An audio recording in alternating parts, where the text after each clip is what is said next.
Good morning, everybody. You are in the Mortgage Syndicate this morning, but the Pill Method Club is joining forces with the Mortgage Syndicate. And today we have something very, very special, and that is your credit. Your credit should never should always be approved and never denied. Should always be approved and never denied. Oh my goodness. If you want to know more about this,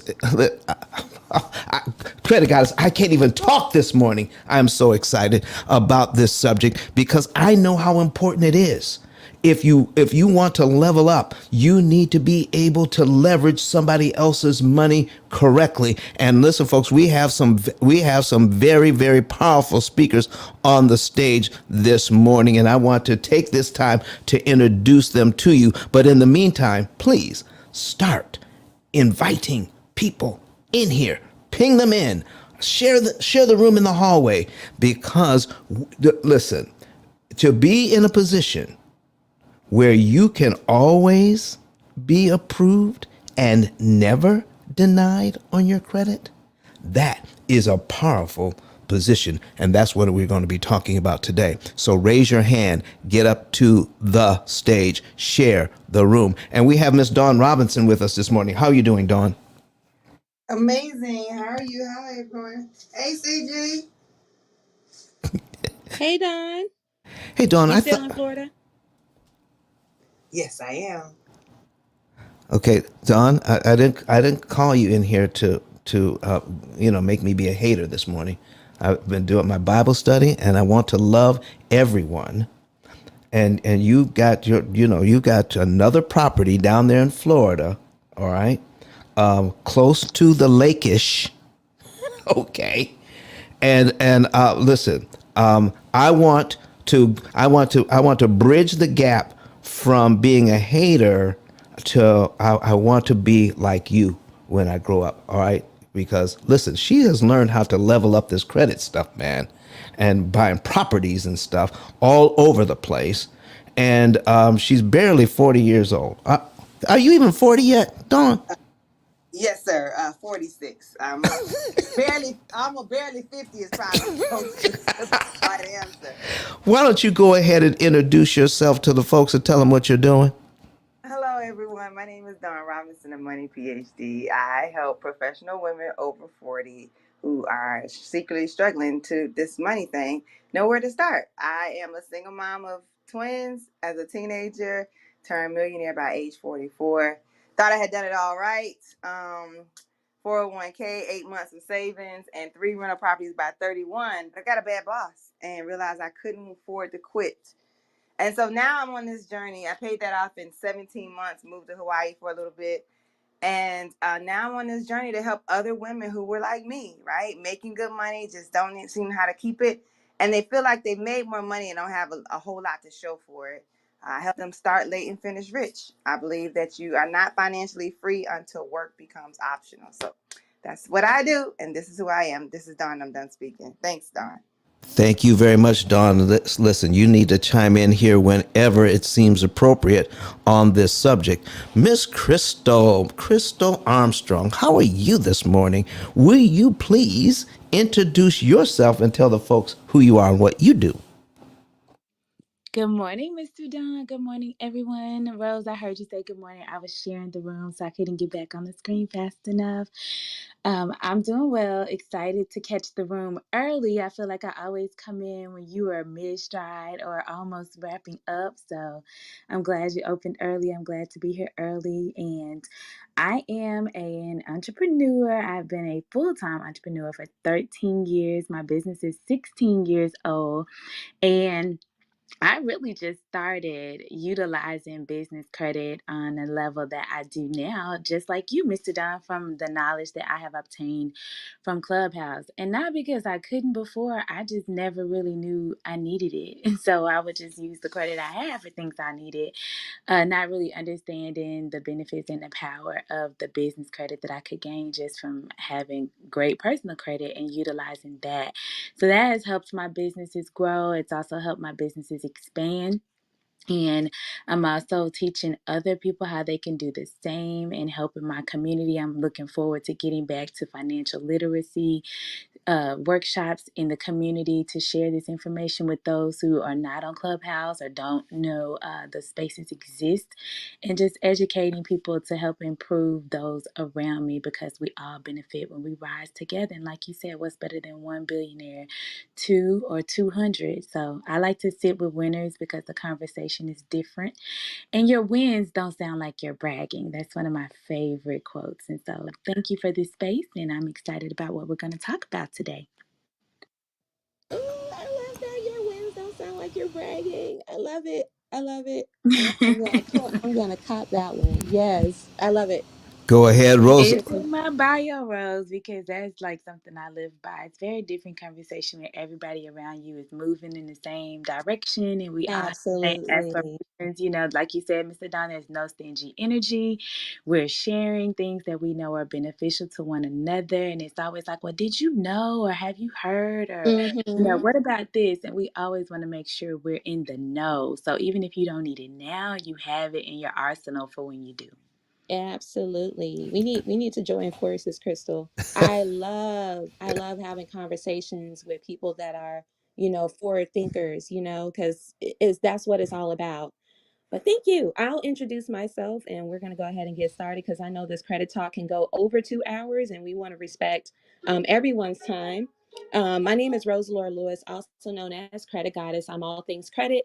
I'm a credit score improvement strategist. So not only do I help my clients repair their credit, but through education, I help them optimize and improve their credit so that way they can look good in front of these lenders, always approved and never denied. I'm also a NAV business loan broker. So I am a part of the NAV ecosystem where not only do we have the business credit monitoring that you guys use to monitor your business credit, but we also have products, loan products, credit card products, anything that you need to grow and scale your business, we have it.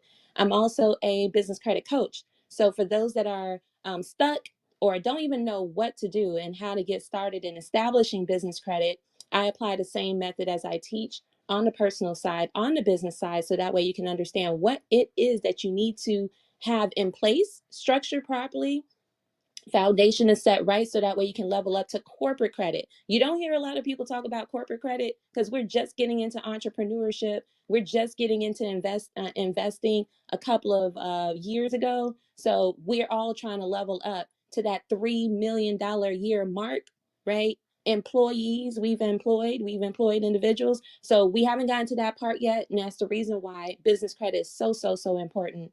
And I'm also a credit educator. Like Crystal said, I'm out here in the community because the small businesses, they're the backbone of the economy. That's the reason why they had the PPP and the EIDL loans out here because they're the ones that's keeping the economy going. So I know many of you guys are looking to start your business. You guys are looking to grow and scale your business. You don't want to be the only one because there's so much you're trying to do for your vendors, your clients, or whoever you're working with, and you want to be able to supply more, but you need employees, but you can't do so because you don't have business credit or you don't have the access to funding. So that is what we're going to be talking about here, but we're going to talk about the fundamentals and then we're going to move our way up to business credit if we have time for that. So Don, you have anything to throw in there? You know I do. You know I do. Okay, go ahead. My name is Don Daniel, founder of Pill Method International, a better way to eliminate debt. And listen, folks, once you get that credit, listen, you want to level up so you can get the credit, but now we're going to show you with the Pill Method, we're going to show you how you can utilize that credit to the maximum. Meaning, how can you pay the least amount of interest that's mathematically possible? Not just borrow the money, but borrow the money at a discount.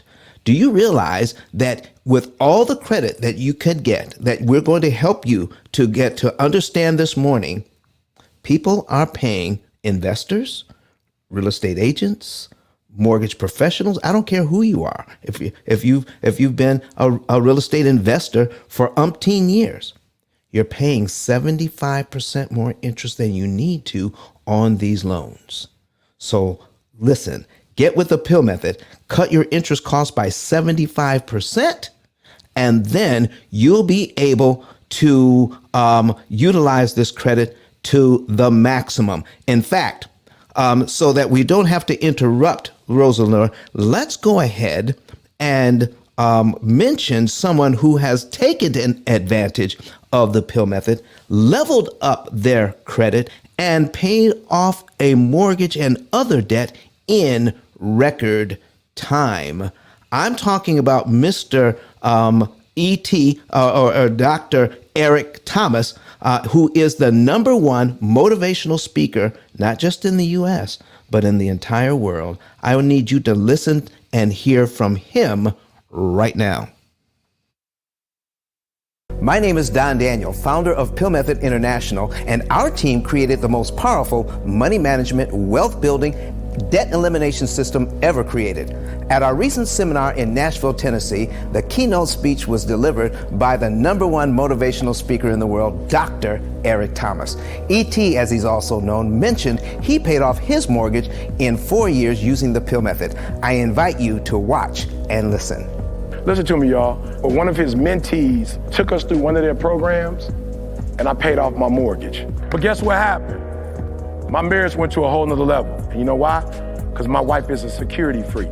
And even when I blew up, my wife would be like, oh, you blew up, but how long is you gonna keep making this kind of money? I was like, I don't know, forever. She's like, you sure? Because I'm gonna keep my license as a nurse just in case you don't. So when I paid the house off, my boy was like, you ain't gotta do that, you can do this. But when I paid the house off using that program, it took the stress level all the way down for my wife because we no longer had a mortgage. Does that make sense? That thing that was coming every month, that was getting on her nerves, we didn't have that no more. And so she was at rest. Did you hear that? No mortgage, no stress. If you would like to become debt and mortgage free within an average of 7 to 9 years by cutting your interest costs by up to 75%, go to pillmethod.com and request a savings and earnings report today. You heard that, folks. Get a savings and earnings report today. You want to, I forgot to put my link at the top. Let me go ahead and put that up. Oh, no, I'm going to reserve that. Credit Goddess, do you have a link that you need to put at the top today? I would like to. Okay, listen, we're going to save that for you then. So, folks, Listen, you want to go to ICE10K.com. It stands for Interest Cancellation Expert, ICE10K.com. And then you'll find a link there that says Get a Savings and Earnings Report. Okay? Once you do that, then click that link. And fill out all the information, follow all the instructions, and then you can know the month, day, and year you could be debt free on all the credit we're going to show you how to get today. Oh, it is fabulous. You want to be in a position where you can get the money and pay back the money at a discount, and then take the money you didn't pay in interest and invest that too. Oh, listen, we're going to set you up perfectly today. So let's jump right in this morning. I want to thank all of our moderators. They're going to be watching the stage for us this morning. Credit Goddess is going to be talking. And listen, raise your hand, come to the stage if you have a question or comment about a credit situation, whether it's yours or someone else's.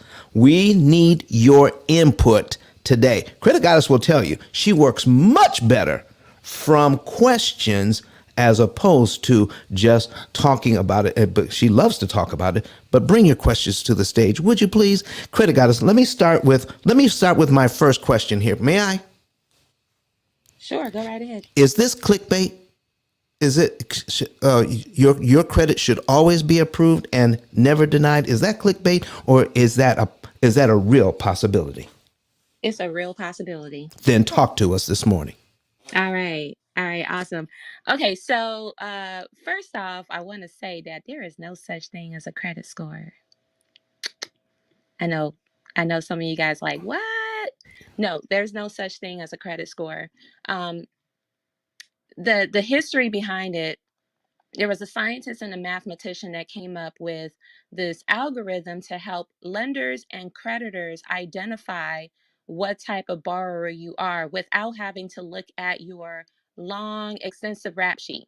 And if you guys ever pulled your credit report from annualcreditreport.com, you'll see that is like probably like 36, 104 pages of information. So instead of having to go through all of that to determine whether they want to lend to you or not, because it's time consuming, uh, the two gentlemen, Fair and Isaac, and if you guys take the first two letters of their last names, Fair, F-A, I'm sorry, F-A and Isaac, I-S, is that Fair and Isaac? FICO, whichever. FICO is basically their names, the first two letters of their names put together in this FICO, and they came up with the algorithm. Now there's so many different FICO scores. There's the 542 that mortgage brokers use. You have the 8 that is used across the board, especially banks use the FICO 8 to determine whether they want to lend to you. You have the auto score. You have the FICO 9, which they included utilities. That's the reason why you hear about the Experian boost, right? Experian boost. You guys see these commercials. It's allowing you to add your utilities, your rents, your subscriptions, your light, your telephone. So that's the FICO 9. And then they're coming out with the FICO 10. Now, you may not hear about these different types of FICO algorithms because it takes long for the lenders and the creditors to adopt the new algorithm. They're still on the FICO 8, but they're about to move into FICO 9, and FICO 9 came out in 2014.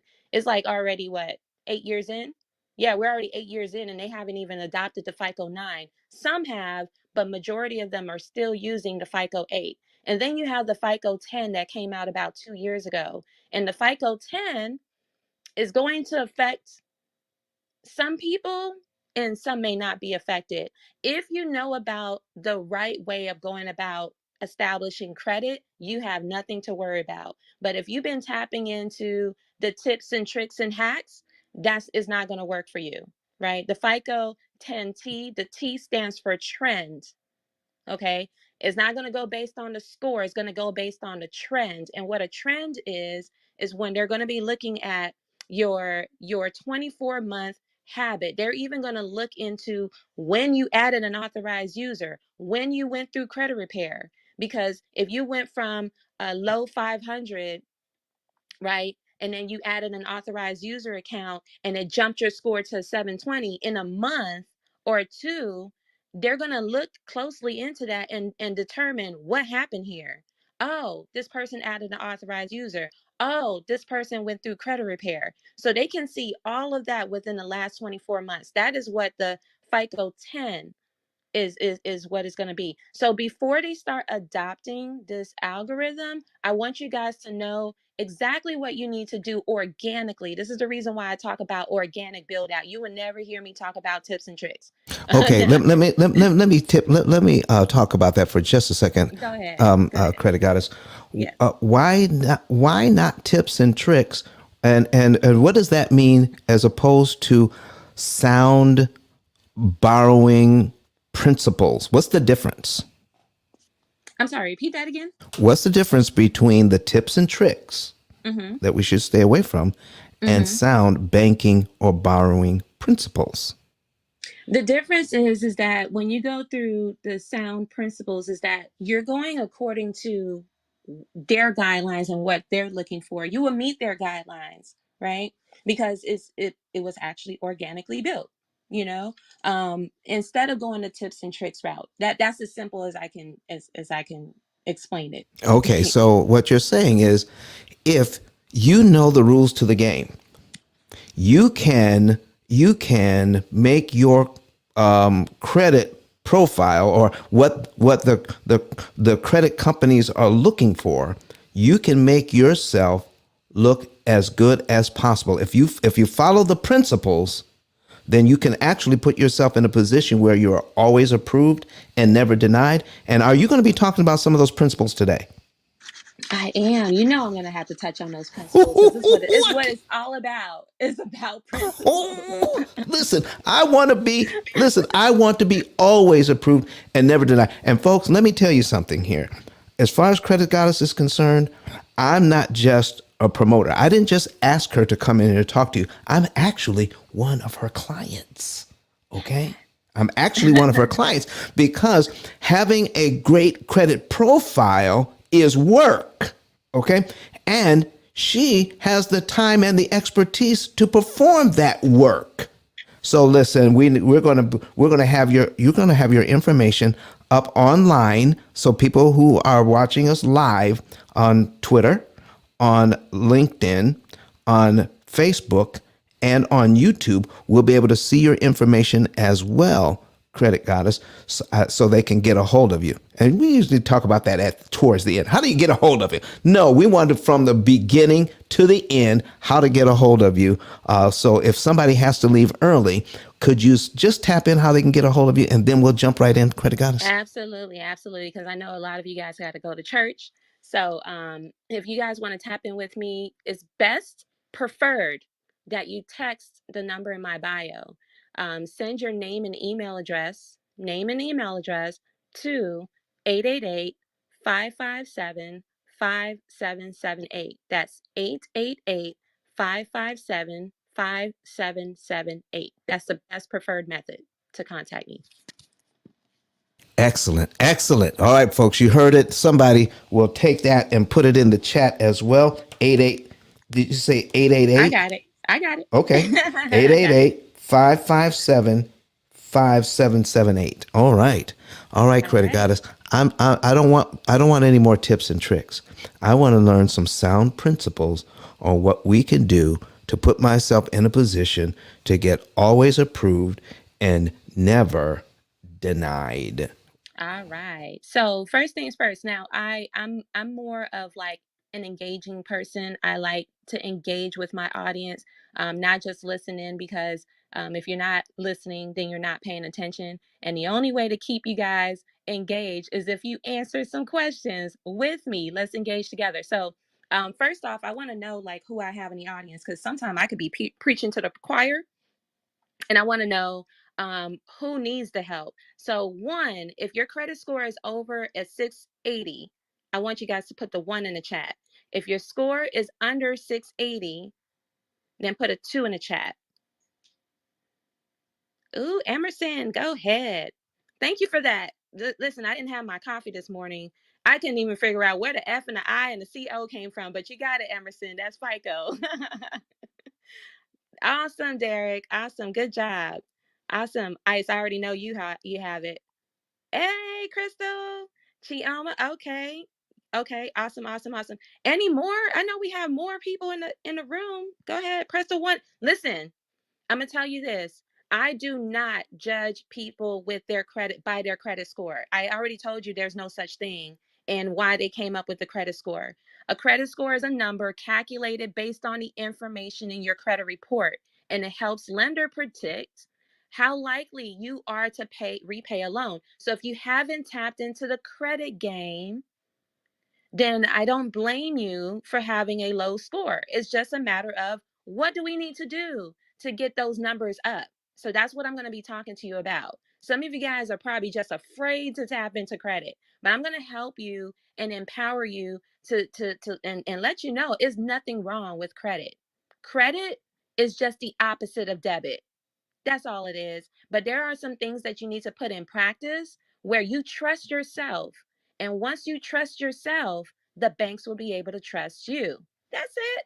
All That is right. it. I'm gonna keep it that simple. Based Go on ahead, that, Don. based on that, Uh-huh. Rose, Mm-hmm. there are those that are actually teaching and preaching online in books that credit is evil and cash is good. Mm-hmm. All right. Right. So what's our take in the Pill Method Club, and what does Credit Gotta say about credit is evil and cash is good? Listen, cash is king, and you guys hear that a lot. I agree with that. But credit is queen. If you guys ever played the board, the chess, right? The queen piece can move in all directions freely, but the king can only move front, back, side to side. That's it. One step forward, one step back, one step to the side, one step to the left, right? So, but the queen can move diagonally, she can move across, she can do whatever. That's freely. But if you have both together, imagine what you can do. The queen protects the king. And you might say, well, how does that? What does that mean? Meaning that you can leverage the queen and protect your cash, right? Your queen is credit, and protect your cash. You don't have to dispose all of your cash into something, because when you run out of cash, what happens? Oh, you're welcome, Emerson.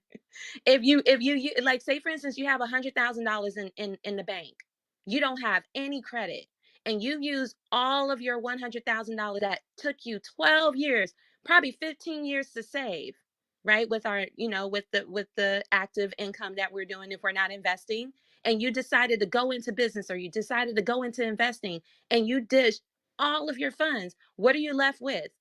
You're strapped now. You have no movement. You can't move freely because you don't have any credit. But you can protect your cash by keeping that in the bank, and then you leverage other people's money. You use that to make more money, babies, the king and the queen. Make Come more on. money, babies, and those babies can be added on top of the 100,000, right? And you rinse and repeat. As long as you have a plan. I always say, never use credit unless you have a plan on how you're going to pay it back, because it's just the opposite of debit. Debit, when you swipe that bank card and you say debit, what happens, y'all? Yep, they take my money out the bank. Right away, right? But when you say credit, what happens? I get money. You get the item right now, and you Yes. get to pay back later. It's not free money, you guys. It's not free. You just delayed the payment. You're saying, hey, wait. Can I get this sofa right now? But can I pay you back next Friday? And you just got to make sure you come up with the funds next Friday. Or say, for instance, the sofa is $1,000 and you have $2,000 in the bank. I'm just using this for demonstration. You have $2,000 in the bank and you want to get the sofa for 1,000. Okay. And then you use your cash and you're left with 1,000. But if you put it on credit, you can make payments in 6 months. You can make the payments in 3 months, right? Break it up into say 4 payments. That's $250 every month until it's paid off.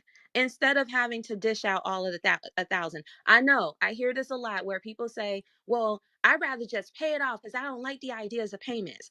Why don't you? Why you don't like the idea of payments? Let's wake that up. Why? Because you don't want to be, because what's the fear? Because let's identify fears, because that's where it's stemming from. Why you don't like the idea of payments? Because if we wake that part up, maybe we need to look into how we're managing our money. Are you always in the red every month? Because we don't know how to activate and multiply. Okay, Emerson. Yes. Okay. So that's another conversation, but we need to identify what is the fear. Why don't we? And I want you guys to write that down and open that up, so that way you can be real with yourself. Because once we're real with ourselves, then we know where the solutions will come in, like what we need to do to apply, because we believe that cash is king and best for some reason. Yeah.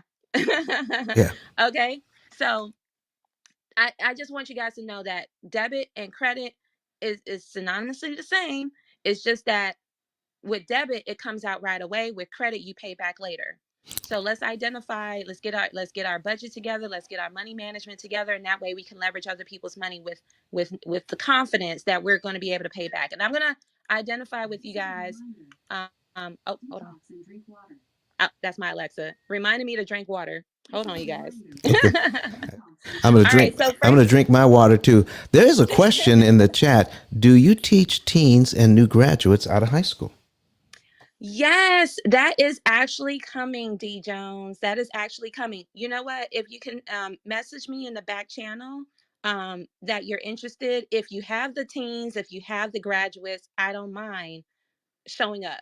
It does take a minute to have to like put that stuff together. But if I can get the community to bring the folks to me, what they say, if the students are ready, the teacher will appear, is that concept. Right. I don't want to look for the students. If you guys come as a community and bring the students and the teens to me, then yes. All right, great. All right, awesome. Okay, so here, some quick reference to credit. I want you guys to write in the chat what hurts your credit score. What can hurt your credit rating and your score? Too many hard inquiries can. Type that in the chat. Too many hard inquiries. Too many hard inquiries. Collections can hurt your credit. There you go, Don. I was getting to that one. Late payments can hurt your credit. High balances can hurt your credit. Slow pay, Gregory. Yes, slow pay. I'm glad. And you know what? I'm gonna talk about that slow pay. Okay. Not having enough credit, diversity can also hurt your credit. Maxing out your credit card. Yep. Debt to income, wonky. Not enough credit mix. Not enough credit mix can hurt your credit. Okay. So let's talk about that, because once you guys understand that, then you will understand how your scores are calculated. And let me break down how your scores are calculated based on the FICO algorithm. There's 5 categories. And I want you guys to write this down. For anyone that's coming in on the replay, and for those that are coming in late, they can see what you guys are noting in the chat. Is the replay on? Yes, it is on, D. Okay, so there's 5 categories that makes up your credit score. 35 well, let's start with this. The lowest credit score you can get is a 300. The highest credit score you can get is an 850. If we were to subtract 300 from 850, we have 550 points we can gain or lose. Okay, let's stop right there. I mean, that's All right. valuable, all right? But it is so valuable, I think a lot of people need to hear it, not just the 65 folks we have in the room. And folks, I know you get tired of hearing this, but I can't help myself. We got 17 shares. Let's get those shares up to at least 25 so other people can hear this too. Would you please help us to share the room, to get it out into the hallway so other people can see that people who follow you will come in and see what you're learning and writing this down. So I love that first tip. But listen, I need to can we get to 25 so we can get the other 4? Oh my goodness, here they come. Oh my goodness, here they come. I want to thank you for sharing the room. Okay, I want to thank O'Shane and Mia Mam and Bernadette Fletcher and Deanna Banks and Lennox Santana. Oh my goodness. And Brandon, thank you very much. And Adair, thank you so much. And Rodriguez, thank you so much. Deanna Banks, Don Robinson. Okay. Crystal, thank you so much. All right, folks. Thank you for sharing the room. Thank you for sharing the room. We appreciate you so very much. And we are at 28 shares. Thank you. Okay. I'm sorry for interrupting, Credit Goddess. Continue, please. All right. Okay, so you have 550 points you can gain or lose. Okay. 35% of the 550 is 192.5 points. Write that in the chat. 35% of the 550 points is 192.5 points. This is your payment history. But if we split that 35% in half, 17% of it, 17% is your on-time payments. And the other 17% is affected if you have any of the late payments, if you have collections, if you have a bankruptcy, if you what's the other one? Medical bills, repossessions. If you have any of that, it's affecting that 35%. And let me tell you this, guys. The reason why I teach both, I do both the services, and this is a difference between a credit repair company and a credit restoration company. A credit restoration company understands that there are 2 parts to credit repair. The credit repair is to correct anything that's reporting inaccurately, that's unverifiable, and that's affecting that 35% that I'm talking about. Or sometimes it can affect the other categories that I touch into. But we also know that just getting deletions off your credit is not going to boost your score up to 700. And this is the reason why I'm breaking down the numbers for you, right? Is it just getting things deleted is not going to boost your score. You want to get things deleted if you're trying to tap into a much better if you're trying to tap into like a premium card or a bank card, okay? Because they have their guidelines. Kind of look at it like this. I'm going to paint this picture, and Emerson, I know you're going to like this one. I look at you as someone that's trying to do business or trying to start a new relationship with a new banking institution or a financial institution. So it's like going into or getting uh, it's like a recruitment. You want to get recruited to the best of the best, and the best of the best have requirements. They have guidelines that you want to meet, and your credit profile is your financial resume. Just like you want your resume to look really nice to get that six-figure job and plenty of references. It's the same concept when you're trying to tap into banking institutions like American Express, Chase, Citi, right? Or if you're trying to tap into business credit, you want to make sure that your financial resume is what they want to see and what they're looking for to get approved. This is all a part of being approved and never denied. Okay. So not having enough experience, or if your credit profile is not diversified with different types of relationships, then it's going to be hard for you to tap into the banking institutions or the financial institutions that you want to build a relationship with. Like, don't aim too high if you haven't established that experience yet. So I hope you guys understand the concept. So when I say it's not about the credit score, it's more about your profile. That's what I mean. Focus on the profile. Building the profile is what's going to take time, and it's not an overnight thing.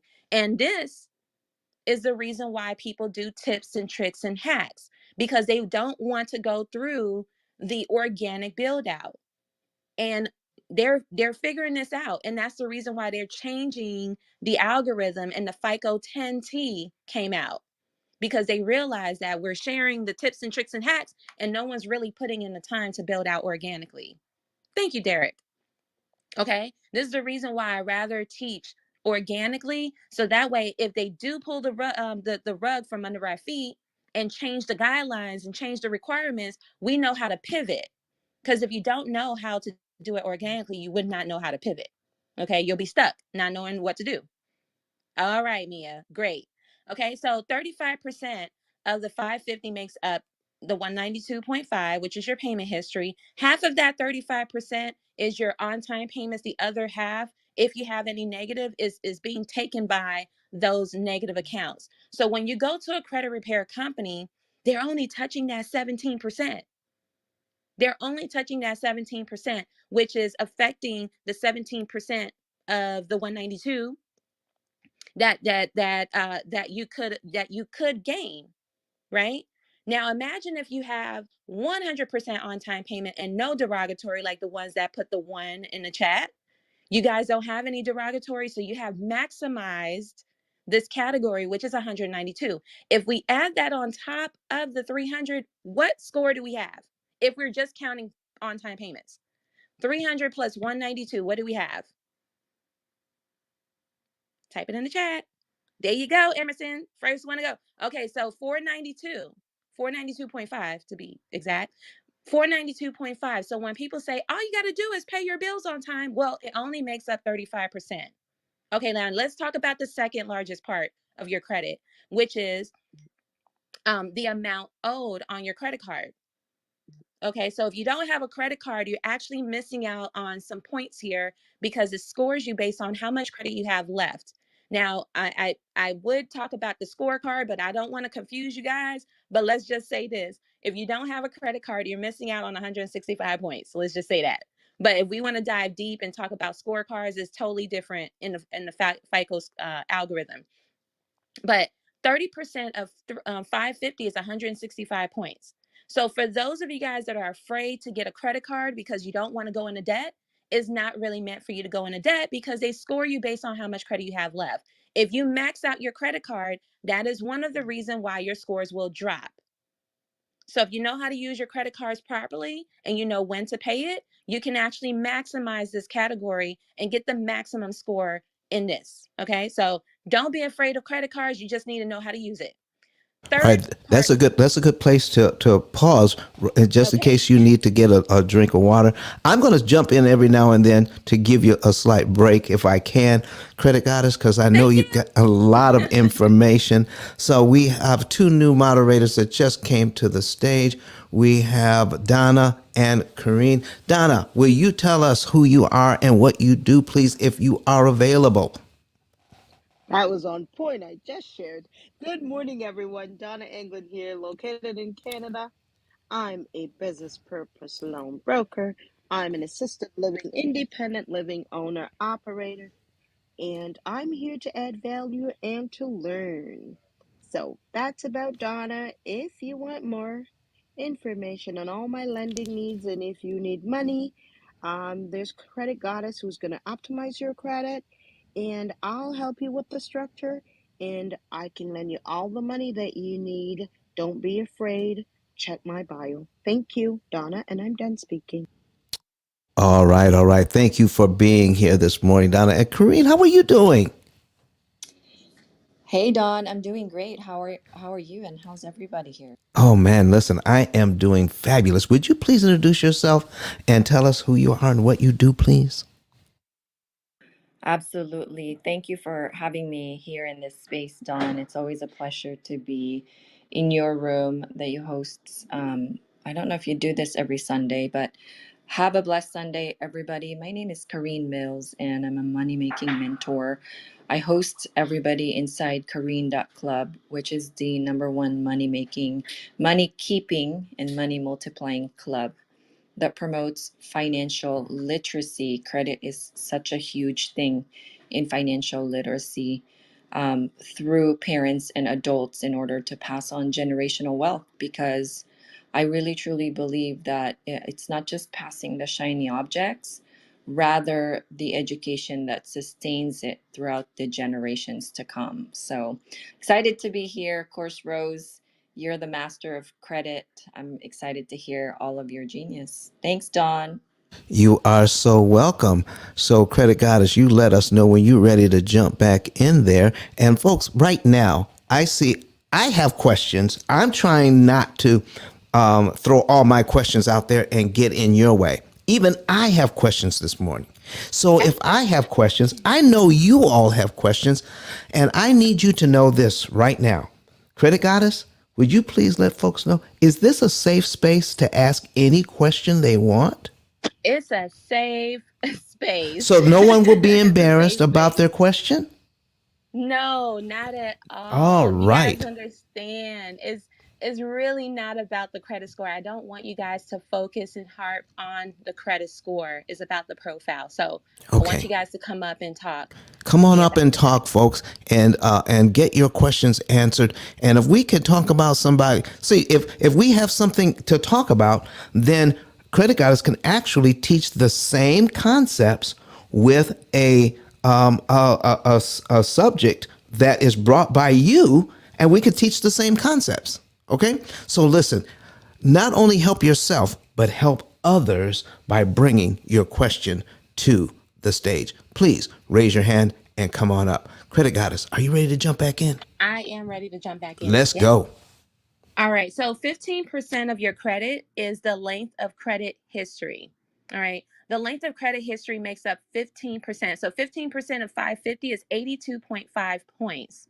Now, here is the part where I say, let's not harp so much on the credit score because this category right here is always going to have you having a heart attack having a heart attack, and even the inquiries will have you guys have a heart attack because anytime you get a new inquiry your score would drop. Anytime you get a new credit card or a new account placed on your profile your scores would drop, but guess what, it goes back up. So it's like a heartbeat, right? It's like a heartbeat until it's flat and steady. but it's flat and steady once you have established all the relationships that you wanted to build. You know, when you're trying to look for a particular card that, you know, whether it's an American Express Gold, or you know, whether it's a Discover card or a City card, you guys want to know, like, is this the best card? So once you apply, your scores will drop, because now it's going to push you from having an average 6 years to maybe drop you down 2 years, depending on how many accounts that you have, and then divided by, or divided by the years that you have, which then gives you your average score. So this 82.5 is always going to go up and down, right? So when people are afraid to apply because they want to just stay at that score, it's like, no, we have to establish more. So let's not harp so much on the credit score. It's just based on the information that's on your credit profile that spits out this number, right? When I say there's no such thing, those are two separate things. Your consumer reports is with Experian, TransUnion, Equifax. They did not come up with FICO. It's just an algorithm. When you go to myfico.com, it pulls the information from the three credit reporting agencies, picks up all the data, and spits out a number. That's all it does. So don't focus so much on it. All right, so that's 15%. 15% getting all 82.5, you need 12 years of consistent credit. So 12 years from this year is what? 2034? You need, So there's no, so that piece that you're talking about, there's no way to get there except to have credit for 12 years. yeah. Okay. All right. All So, right. all right. So the tips and the tricks, I'm not going to get that for you, folks. Go ahead, credit goddess. Come on. Organically is not going to get that for you because it takes time. And this is the reason why the tips and tricks come in, because this is where you can actually pull data points from, right? If you were to, piggyback off of your mother that had a Discover card for the past 15 years, and then you piggyback off of her, so her data becomes your data too. And then you get the points, the data points from that category. That's where it boosts up. Okay. Or adding another card to add to the mix of the diversity of your credit profile. So if you had four cards all together, or four accounts all together, and then your mom adds you on to her card, now you have 5 cards. And then you pull some points from the next data point that I'm talking about, which is the types of credit that you have, right? So this is where you're pulling data from. But when a lender and when we going through underwriting, when they go through underwriting, they can see all of that. This is when they pull the microscope and they start looking and identifying where the score is coming from. So the score is just the book cover, you guys. That's how I like to use. That's the analogy I like to use. The score is just the book cover. So when I say I don't judge based on your credit score, I'm not going to judge you based on your credit score. Never judge a book by its cover, because when you open up that book, it says something real nice, or it doesn't have enough. There's not enough. There's not a story to tell about you and your relationships and your ability to manage them, your payment history, and all the whole nines that we're talking about. Okay. So now we're going to talk about the fourth category that makes up 10%. It's the types of credit.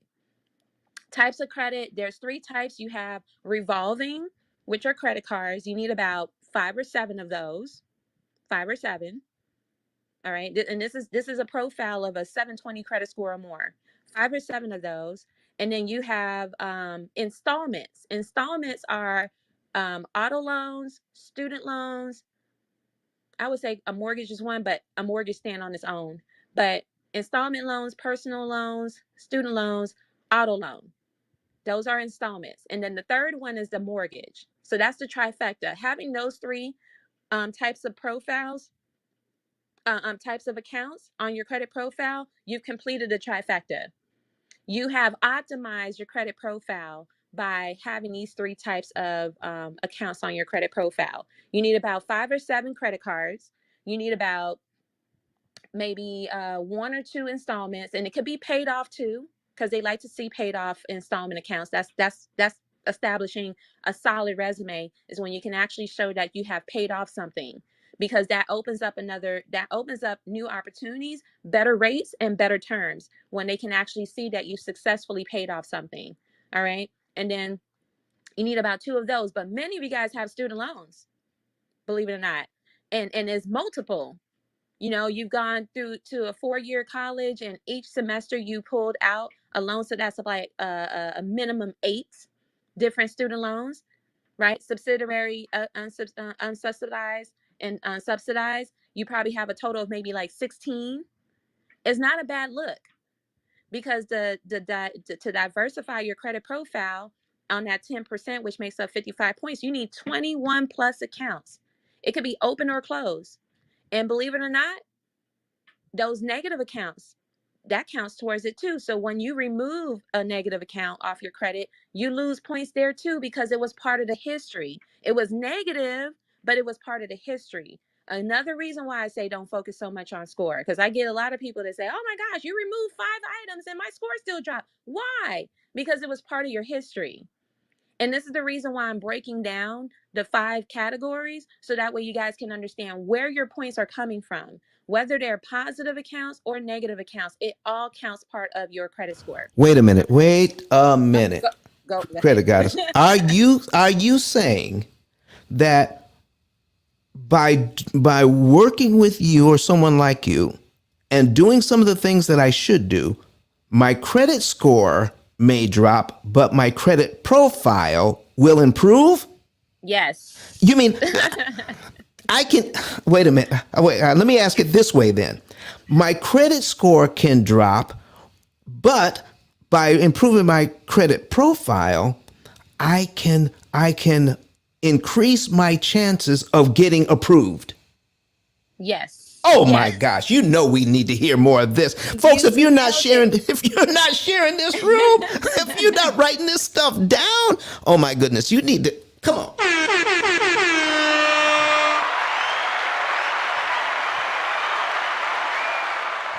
Okay, go ahead. I'm sorry. So you see where you should always be approved and never denied come from. You can always be approved, right? And it's just identifying how the scores are calculated. Once you understand how the scores are calculated, then you will know how to make your moves. It's calculated moves. They're calculated moves. It's calculated. It's like that you have this score, and then you can go out and go get this type of credit card, because you need to know, are you in the best position to make that go, right? So it's all calculated. You have to understand how the scores are calculated to do so, and also how to position yourself to be able to get to the premium cards, right? I hear these relationships room when they say they want a high value man. Okay, so we have to be high value if we want high value cards. So you need to have a high value credit profile. Okay, you need to have a high value credit profile. So what does that look like? It's all about who you are associated with. If you're associated with subprime cards, it's going to be very difficult to get you the high level cards like American Express and Chase, right? Because you were going for the low value cards, the low value cards that won't even, you can't even graduate or level up to, all because you thought that if I was to get a credit card, my score is going to go up to 700, when you could have just had a relationship or expand your relationship with your bank. So all cards are not created equal? No, they're not created equal. So when people focus so much on the score, which I say set aside the score, because it's not about the score. It's about your profile and who you are associated with is what matters. Is what matters. Okay. All right, so I went through the 5 categories. So 35% makes up payment history, 30% makes up the debt amount owed on your credit cards, 15% makes up the length of credit history, 10% makes up the type of cards, so credit cards or type of credit that you use. I would say diversity of your credit profile, and then 10%, the other 10% is if you have new accounts or not. Now, here's where people are afraid to apply for credit. And this is the reason why you need to understand the calculations and also understand is in moderation, and why you can't really speed up the process when you're trying to get to a certain score. And again, see, we focus so much on score instead of focusing on the relationships that we're building. Okay. That's all vanity metrics. Focus on the relationships that you're building. When you are applying for way too much credit, you look desperate. In a relationship, in a dating pool, what we call that? Thirsty. You Thirsty. seem thirsty. Thirsty. You seem thirsty. Okay, so imagine if you were in a room of 20 people and you see this person going around with their hand out. Can can I borrow 20? Can I borrow 20? And every single last person said no. And by the time they get to you, you're gonna say no too, because it was like, what was the reason why they said no? I'm gonna say no too. So it's the same concept when it comes to inquiries. You don't want to have all these inquiries in a short period of time, especially if it didn't resort to an open account. It's not a good look. So to avoid wasting all of these points that you're losing, applying here and applying there, and you're not doing it in the proper sequence, right? You haven't been optimized, or you have all these authorized users on your account, and you were trying to go for the high value cars, and you got denied because you I don't want to say it's like you're cheating to get your way up there, but I mean, you can get in there, but eventually your habits, your money habits, and the way that you're using the cards, it can tell that you're abusing it, especially if you don't know how to use it. And it will get snatched real quick. The limits would get slashed, or the cards would get snatched. You don't hear a lot of people talk about that when they got in that way with the tips and tricks and hacks. They don't talk about that part. Everyone's focused so much on getting approved, but it's about maintaining the relationship too, that you don't hear a lot of people talk about. Maintaining the relationship, which is why I'm so big on education, because when we're trying to level up to business credit, you're going to need to make sure that that personal credit is where it needs to be too, to then tap into the business credit side. Okay, so all of this information matters. Now, anybody have any questions? I do see some questions in the chat. Yes, you got to please the underwriter. Yes, Sean. What are some of the high level cars again? Okay, so some of the high level cars: American Express, Chase, Citi, Discover, and then your major your credit card. I'm sorry, your credit unions, community banks. Any banking institutions are considered high level because they have different types of levels. You have some that would that have different tiers. Like you have Discover that have cards for people that are looking to build. The reason why you want to tap in with Discover or any institutions that have different tiers is because that way you can level up and graduate to. What I find that a lot of people do is they'll. My mom's smiling. Oh, hold on, my mom's calling me. All Go right, ahead, folks. Sean. Rose, Hold on. Rose, I'll be can I back. chime in? Go ahead. Thank you, Don. I just wanted to say to the room, because we got the question of what are the high level cards, is that make sure you tap into Rose's first before you go on and just go online and apply for all of those high level cards, because we always assume we're gonna get it. Note the word that Rose used was calculated. You have to be calculated before you knock on these high level bank, high level cards door. And there's a lot of pre-work you have to do to guarantee approval. So make sure that you definitely connect with Rose before you do any of that, because you're going to waste your bullet, which is the inquiries on your credit, and it's going to affect your credit adversely. Back to you, Don. All right, folks. We're just wait for Credit Goddess to be ready to jump back in here. Credit Goddess, flash your mic when you're ready to go, and we're going to get you right back in here, folks. You've heard a lot of information. All right, already this morning. We've been in here 1 hour. We're going to be in here for 1 hour more. That's it. Okay, for 1 more hour, please share the room. You are in the Mortgage Syndicate Club. If you're not a member of this club, go ahead and tap that green mansion at the top and join this club. The Mortgage Syndicate talks about all things real estate, and part of real estate is credit. All right. And we also have the Pill Method Club in here. So if you want to know more about the Pill Method Club, tap my profile. All right. Upper left, Pill Method, tap my profile, go all the way down and find the Pill Method Club and join the club as well. Follow your moderators. We have some really good information on this stage. We have some, that's my alarm. Okay. We have some really good folks on the stage with really great information.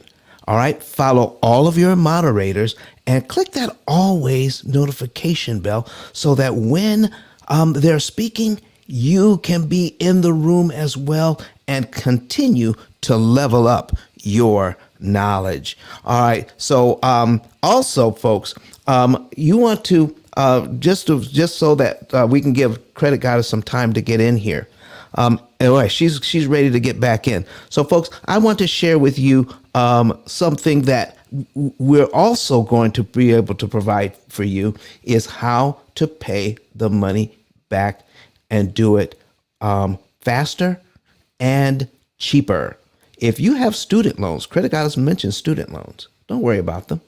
If you can't get them all forgiven, then the average person on the pill method pays off their student loans in 5 to 7 years.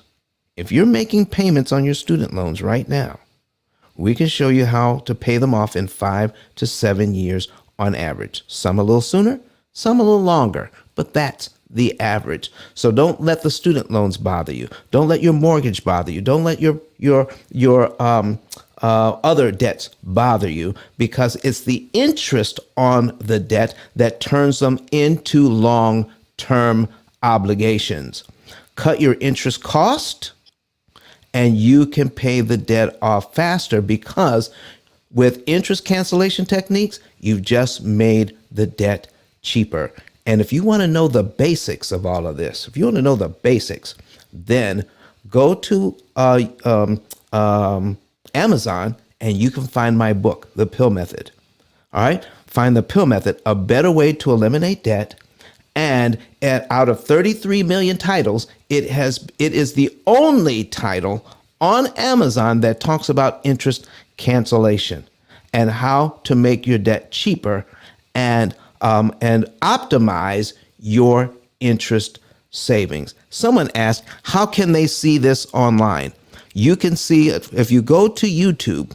You can find us under the Pill Method channel. Everything is Pill Method. So if you go to YouTube, if you go to Facebook, Twitter, LinkedIn, doesn't matter, just search Pill Method and our information will come up, and you can also watch us live right now. And if you're online, you see a copy, a picture of my book. So get the book, get the information, and then once you get the credit, Credit Goddess, I think you got some more information for us, and you level up. Now, let's pay it back. Let's pay it back cheaper by getting your credit at a 75% discount. Not interest rates, but interest cost. There is a vast difference. Credit Goddess, back to you. Thank you. You know what? I had to go move the car out the garage, but I'm back. I'm back, you guys. But thank you so much, Kareen. I heard your response. That exactly. I don't want anyone to lose the bullet by applying for cars and they are not in position to do so, especially if they're trying to level up to, you know, the top tier cards. You need to make sure that your credit profile is optimized. So yeah, I love that you said don't waste the bullet, because we tend to do that. We got to wait 2 years, or we want to get them removed and things like that. Now here's the thing about getting inquiries moved, and I'm gonna just be straight up honest with you guys. So inquiries are inquiries. All right. You can have multiple inquiries on your credit profile, but it's all about the moderation, right? You don't want to have too many inquiries done at one time, and especially the different types of categories. You have inquiries on auto, you have inquiries on credit cards, you have inquiries on mortgage. They're all different. If I was to break this down to you guys, you have your head spinning. So I don't want people focus so much again on inquiries. It's just moderation. And the moderation comes from, what are your goals? Because I ask people this when they come to me, when they want a consultation and we're going over my services and what they want to do. I ask them, what are your goals? Because everyone's goals are different. Everyone's credit profile is different. It's like coming to a doctor, right? I feel like I'm the credit doctor, like scratch credit goddess. I'm the credit doctor, right? And sometimes I can be a surgeon. If a surgeon is getting stuff removed off your credit, so that way you can be in a better position to have a healthy credit and things like that. Like, that's how I look at it when it comes to the doctor. You don't want to just perform surgery on your own and you don't know what you're doing, right? Sometimes we go and try to dispute inquiries off our credit because we want to go and apply for something else, and we got way too many credit, and then we go and apply and remove the inquiry that was tied to an open account, and that account gets shut down. When you want to get things off your credit, you want to use the positioning of, is reporting inaccurately, or can you verify this? If they can't verify it, it gets removed. Now, this is positioning the law, the FCRA, the Fair Credit Reporting Act. Anything that's on your credit has to be 100% accurate, complete, verifiable, and reported in a timely manner. If it's not any of that, it gets removed. Now, some of these accounts on your credit profile are true, right? They're true. So what do we need to do, especially if it's an account with an original creditor? If it's an account with an original creditor, I've seen some credit profiles that have original creditors like Chase, American Express, and such. What do you say? I want to hear the folks in the audience. If you have, if in the past you had a relationship with the premium cards, what do you suggest an individual do with those accounts? Do you want them to get it removed, or do we make amends? Because I'm speaking on a I, relationship level. I'd make amends. Okay. Why are we making amends, Donna? I'd want to make amends because you want to build that relationship once you go back. Because at times I've seen here in Canada where, and I think it's the same thing. It's not about here in Canada or the United States, where you would go back and they do not want to do business with you because there's a record showing that there has been an account that went bad. There you go. You guys hear that? And I'm speaking from I'm speaking from a transparency level, because a lot of people do not understand what credit repair means. And we have these high expectations when we hire someone, or we have this expectation that we want this thing removed off our credit, but we're not thinking about what's happening on the other side. If you get an item removed off your credit, one, it does not mean that you're no longer obligated to the debt. Did y'all know that? One, if you knew that. Two, if you didn't. One, if you knew that. Two, if you didn't. Just because an item gets removed off your credit doesn't mean you're no longer obligated to the debt. Wow, that's good to know.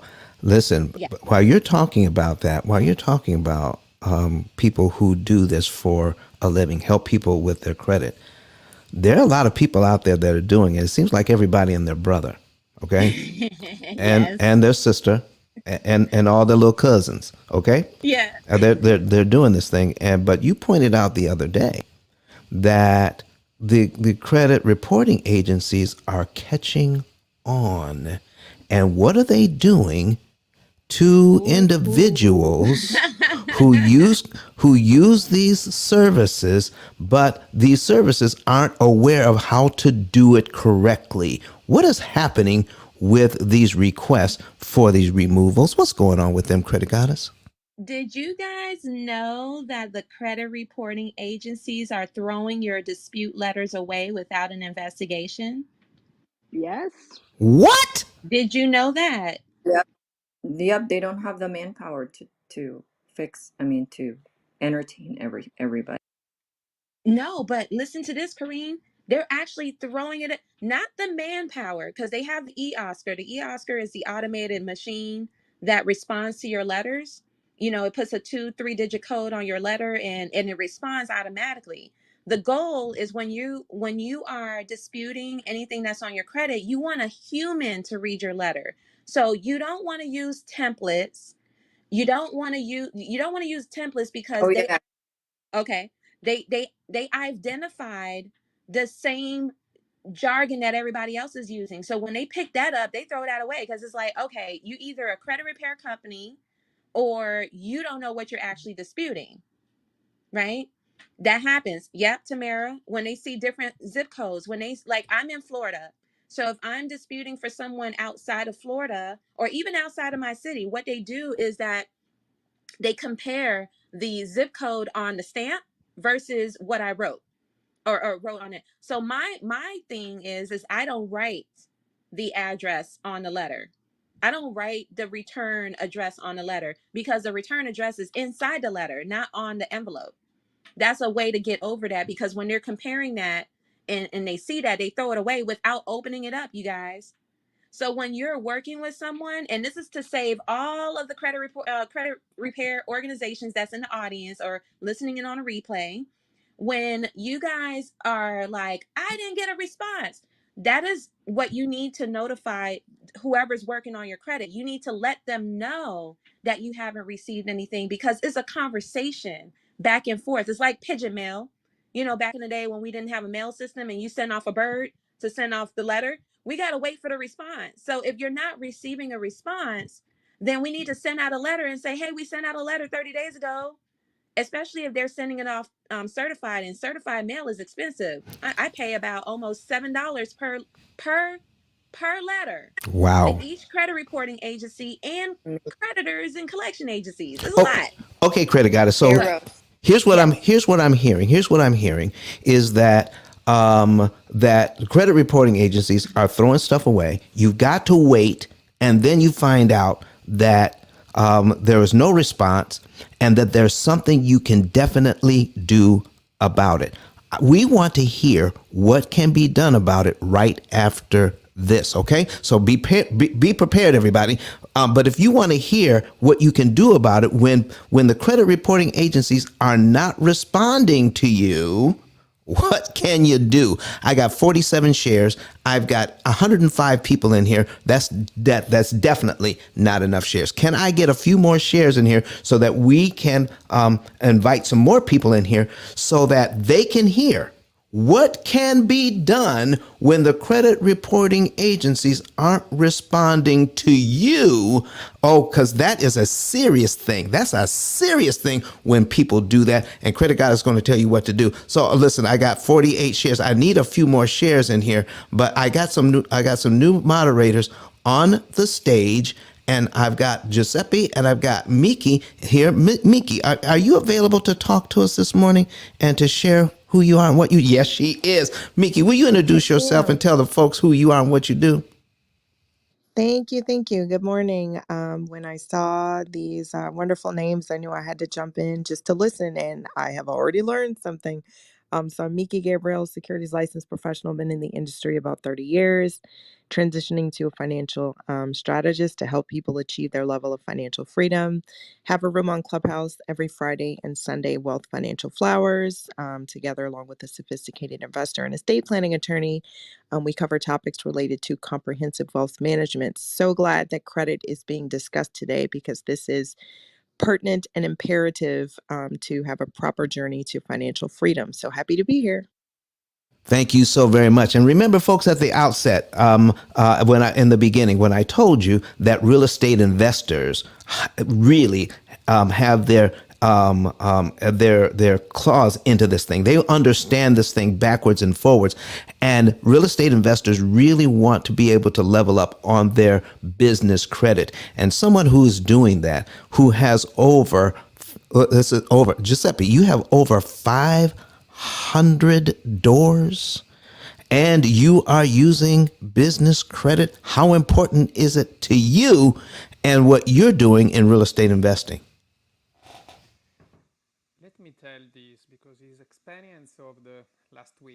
A little louder, Giuseppe.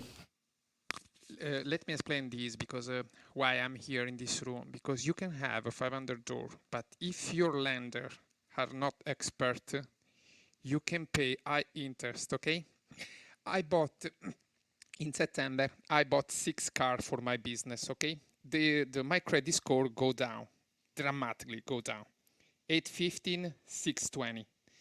But the lender, the building is 4 million. Okay, the lender, they didn't know that there are some company you pay them, and I only update all the payment, the agreement, invoice of the 100 phone line, T-Mobile, everything. You update, and in 3 days is passed again between 620 and 770. And that is because I love the idea that people understand how much value has a room like this. Because if you want to be a real estate investor, you need to understand how you can use your money or your money use you. And that is because I love the idea that credit score is magic in USA. I'm Italian, okay? It doesn't exist this in Italy. It doesn't exist. And I want to tell this finally one time forever. It's not real estate magic in USA. It's the financial system magic in USA. I invested in Dubai, India, Brazil, Argentina, UK. You can find deal in any part of the world. But if in 27 years in Italy, over 1,000 employees, I never own 25 property, never over 25 property.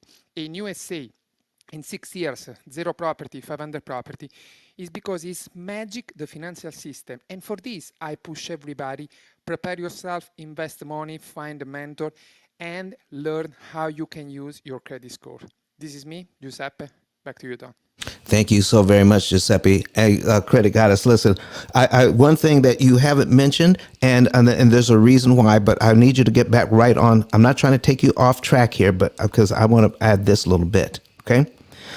We're in an era right now where interest rates are going up. Interest rates are going up. And we're going to get you in a position, Credit Card is going to get you in a position to get the credit. But I'm here to tell you, you don't have to worry about the interest rate. Just like the credit score is actually a liar, the interest rate is a liar as well. And with the P.I.L.L method, we're going to show you that if you have you're getting a mortgage like at 7% or 7.23, we're going to show you how to treat that interest rate like it was 1% or 2%. Don't worry about interest rates. Okay, worry about interest cost and how to mitigate interest costs. In fact, I'm going to share this with you, and if you want to know more about it, you got to hit me up on Instagram, because this is Credit Goddess's show. Okay, if you want to know more about this, hit me up on Instagram and say, listen, I want to know more about how. And here's what I'm trying to say: if you get a high interest rate, it is actually easier. I will repeat that: it is easier to pay the loan off cheaper and faster at the higher interest rates if you can afford the payment. That is a fact. So don't be afraid of these higher interest rates. Reach out and find out what you can do about it after you level up to get the credit. All right, Credit Goddess, I'm sure you're ready to get back in here. Talk to us now. Absolutely. All right. So, yeah, if you guys wanted to know about, the credit repair industry is not, it has this good, bad, and the ugly into it. But if you guys understand that you control what they see on your consumer report, because I want you guys to understand, it's like the 3 credit reporting agency that we know of, because there's so many more that are out there. You got LexisNexis, you got ARS, you got Innovis, you got all CoreLogic, you have all these different credit reporting agencies, and they report what they report. They just consume data. They consume data about you. So if you are in their ecosystem where they're reporting information about you, you want to make sure that the information that they're reporting about you is accurately reporting. and verifiable and reported in a timely manner, right? Because you have to understand that there are keying in this information. It's humans like you and I that are, keying this information is at that their position is data entry. So whatever information that they're receiving from the creditors, collection agencies, they're just keying this information in. So you have to understand that there is room for data error, right? So once you know that, then you will take control and go and look into your credit report. The first thing you want to do, especially for those that don't want to pay credit monitoring, go to annualcreditreport.com. That's the first place that you want to go and pull all three of your credit reports. They have changed their automated system. They're actually making sure that you are who you are. Like they're going to send a 6-digit or 5-digit code to your cell phone or your email address to know that you are who you are, right? So they're going through some extra security measures just to get your consumer report because it's that important, right? It's that serious. So when you go to annualcreditreport.com, you want to make sure. Thanks to all those that are texting, sending their email address and name. If you guys need to send your name and email address to the 888, I think Donna posted it and Gregory is in the chat.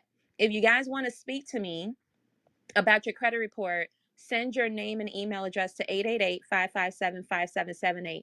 Or you guys can go to the link at the top, click the number and send that information in. I do have a Facebook group. It's in that link above. If you scroll down, you see my community, but I'm actually moving my community off of Facebook. So if you guys want to get updated with that move, just join the Facebook group and I will enter you into my email and let you know when my community is up and running. So go ahead and do that. All right. Thank you very much for Rose, that. Yes, yes, yes. Who is that? Kareem. on it's Kareen. We had a question in the chat asking about what amends mean. Can you explain for the room? Oh, okay. Yes, yes. Make amends. Making amends is just like, okay, in a relationship. Okay. The relationship ended, let's say you cheated. Let's say you cheat in your relationship. And this is how I identify late payments. Late payments is like cheating in your relationship. Cheating in that relationship that you have with that the bank, that credit card company when you're late, right? So when you treat late payments as you're cheating, it follows up with the goodwill letter. How many of you guys heard about the goodwill letter? Do you guys want to know what a goodwill letter is? We most certainly do. Okay. A goodwill letter, if you guys actually read the letter, you're pretty much explaining what had happened to you. You also identifying the fact that you love their service and you appreciate the opportunity and how long you've been with them. You want to identify all of that. And also you want to apologize for missing that payment. And if by any chance they can waive that late payment and forgive you, just like a relationship, right? Because you want to make amends. So if that relationship ended because of the continuous late payments, whether it was 60 days or 90 days, some creditors have their own way of ending a relationship. I know Chase would end a relationship after you're 60 days late, so if the relationship ended because of the missed payments, when that is on your credit report, they're either going to do two things. It's either going to stay on the credit report with the original creditor, or they may have charged it off. If you guys know the difference between a collections and a charge off is when they write it off on their taxes as a loss, and they wrote it off on their taxes, so they would send you a 1099-C in the mail because the money that you should have paid them, you actually kept it because you didn't give it away. So that's actually earned income. So you have to pay taxes on that, right? So we're not going to go in depth about what you do with that process, but that's a charge off. And a collection is they're still collecting on the account. Now, if it's a collection with a different party than the original party, right? Let's say Chase, if it's ABC Collections, you have to identify whether they're a second party or a third party collection company. Second party meaning that they service the debt or they service the account to a outside source, but it's still connected with the original party. So you need to identify before you make any payments, because this is what happens, you guys. I've been in this for 6 years. What happens is people would just pull their credit report and they would find the contact information about that collection agency, especially if they come into money, and they would send money to that collection agency. When it's a collection agency, you got to identify whether they're servicing or if they bought the debt, right? And debts get passed around like hot potatoes once it leaves the original creditor. When it leaves the original creditor, it could have been passed around 4 times. And what happens, they have to actually pay the credit reporting agency to report that on your credit. Sometimes there could be a ghost debt out there that you don't know about, but the moment you try to buy a house, all of a sudden that debt pops up. How many times that happened to somebody? You went and bought a house. Any homeowners that went and bought a house and the debt just popped out of nowhere when you were trying to buy the house? That and that's why I say when the debt comes off your credit, or when account comes off your credit, it doesn't mean that you're no longer obligated to the debt. And that's the reason I say that, because I've seen it. Mortgage brokers send files to me and say, can you get this off?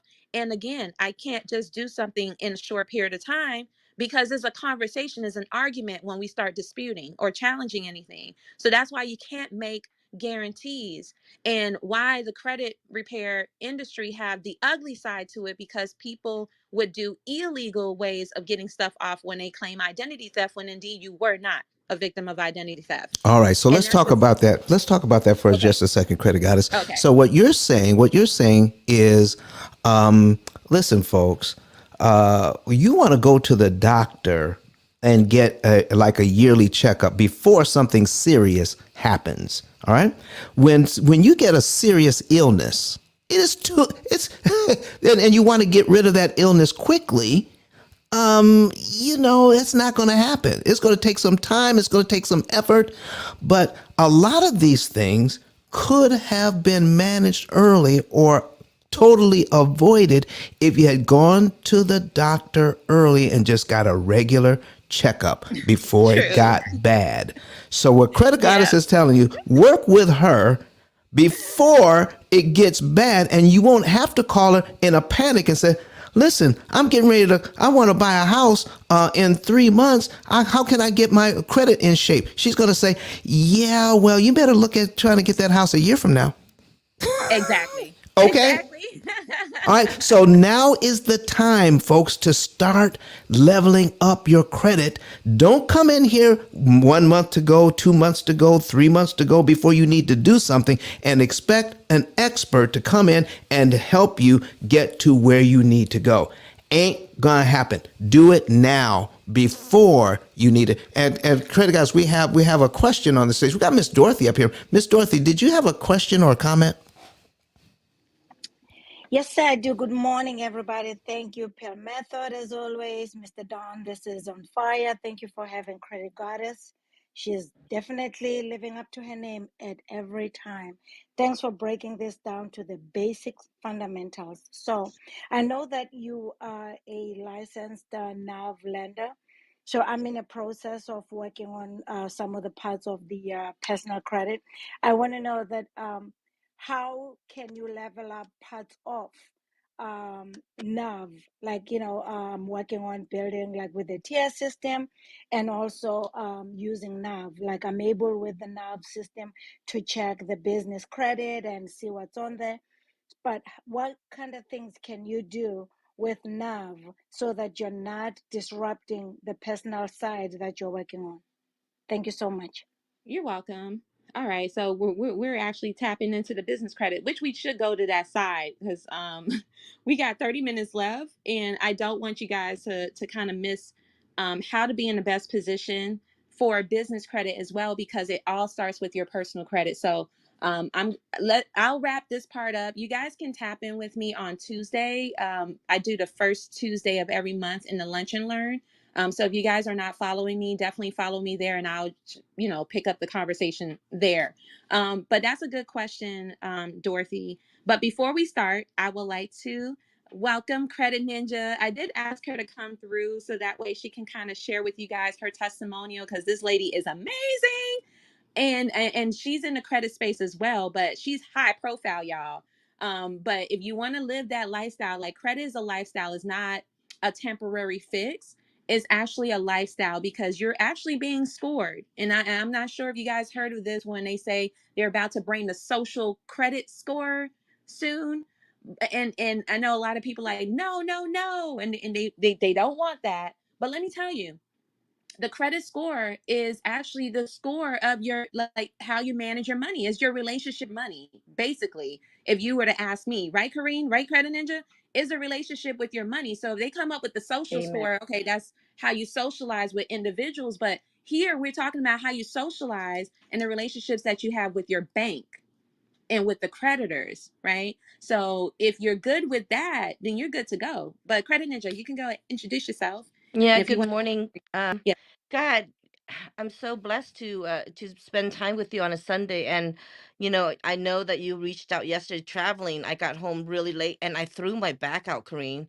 You'll have to put me on a stretcher when we go to Duran Duran concert today. And yeah, I woke up at 5 o'clock, 5:30, and of course, Nelson pings me in Millionaire Marathon, and I just sit there and I fell back asleep because I was taking medication last night. I was really drowsy.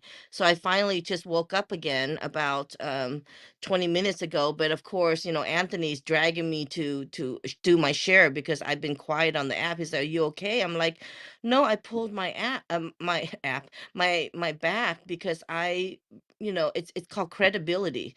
I showed up because I had to be somewhere in Houston for an event, and then I didn't realize how big Texas. Did you know Texas was really big?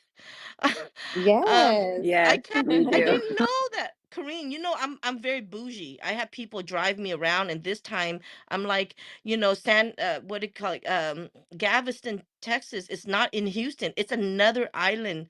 I didn't realize there was. Okay, guys. Sorry. I know. I'm like that because sometimes Kareen knows this. Like I don't know I flunked geography, guys. I flunked geography. I would get on a private jet and then I show up at a place. I'm like, oh, is that where like Montana is? I thought Montana was next to Vegas, but it was somewhere else. And I wake up from the jet and I'm like, okay, that's where I'm at. So I had to rent a car. I had to rent a car and I didn't realize I always make plans at the last minute. So I was like, okay, am I gonna go? I was on the fence. I'm like, I gotta meet Karina on Sunday. So going to Houston on Friday and coming back Saturday night, I'm not sure. What if I missed my flight? Because all these airlines are so funny these days. They keep canceling flights and all that. So I have a point to this story and how that relates with credit, guys. Um, so I'm like, I got to get a car rental, and all the cars are gone at Hertz because I'm a President Circle over at Hertz, and President Circle gives you status so that way they you can choose any car and it's very flexible. But here's the point: I don't care how much status you have. Sometimes they run out of cars. I lock back in. There are no cars in Houston airport, none whatsoever. I'm like, okay, what do I do? What do I do? So I also have status over at National, but I never rented from National. All I know is that I have what it called Emerald Elite, which is the highest status. It's not that I spent a lot of money there, but what I did was I status matched it. So in the credit game, it is a game, guys. Let me repeat. Credit is a game. You have to know all the little ins and out with credit, and it starts with your personal credit. When you get really optimal personal credit, you are now able to have relationship with these banks and they give you preference. So if you're trying to get a car, if you have status, trust me, they're going to give you a car before they give a car to someone that doesn't have status.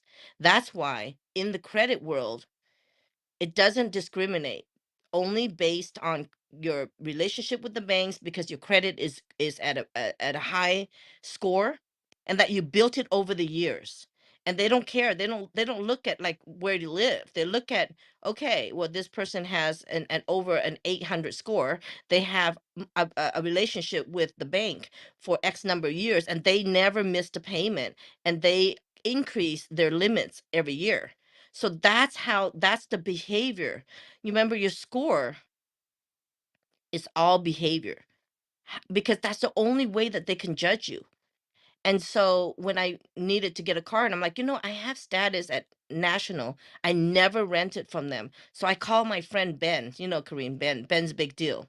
And he's a friend that we made on this app. And I go, Ben, no cars left in freaking Houston. What do I do? He goes, you have National, right? I go, yeah, I do. He goes, you have any status? I go, absolutely. I know the game. I got status, even though I've never written in one. And I tell, so give me the rundown. What do I do? He goes, oh my God, it's very similar to Hertz. You just walk up there and you pick any car. And if you have high status, you can pick any car in that particular, area. And I'm like, great. I go, so again, you're saving time, right? And then if you have the right credit cards and all that insurance, when you check out and you have all these boxes, you have to get insurance. Guess what? If you have the right credit card, you don't need to check any of those boxes. I put it on a Chase Freedom and it covers the for damage, right? So all these little things you learn over time, but you gotta align yourself with the right people. It's knowledge, it's about access, and it's about options.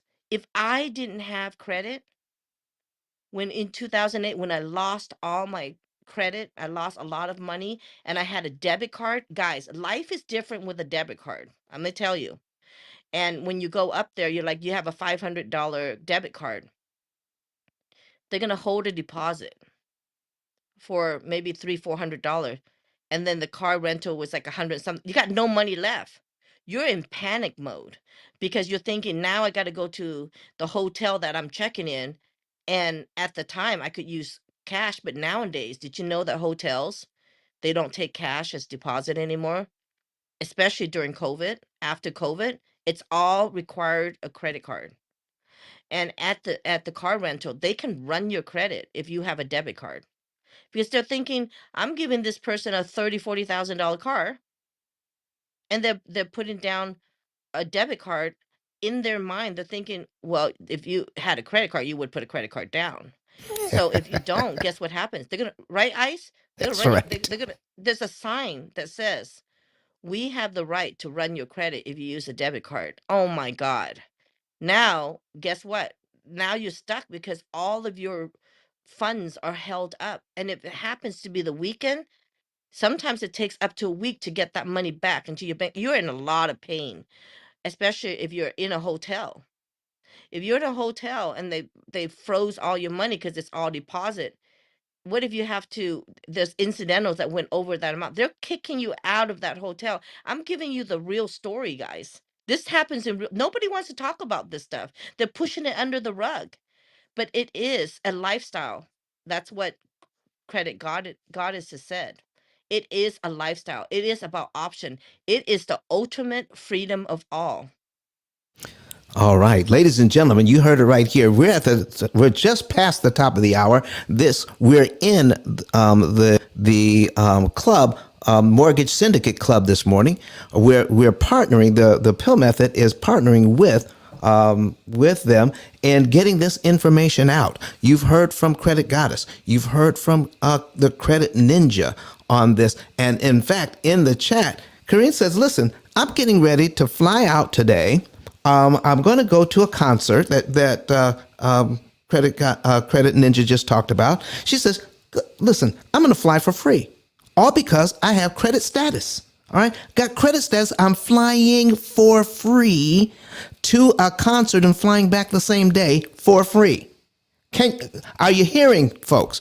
This is the kind of stuff you can do once you level up. And not only that, if they have to stay over if they have to lay over, they're not laying over in out there with everybody else standing in long lines for food.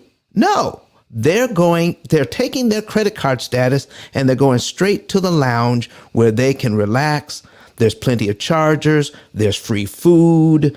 They're doing all of this off their credit card just because they have. Listen, I've tried it. I've done it, and it works. So listen, we want you to be able to live and do things the same way. Level up, folks. level up. So go ahead and mash that green mansion at the top, and join this club. Follow the club. Follow all your moderators. Follow me. Follow Credit Guys. Everybody on the stage here has information. Read their bios and get this information and level up for yourself.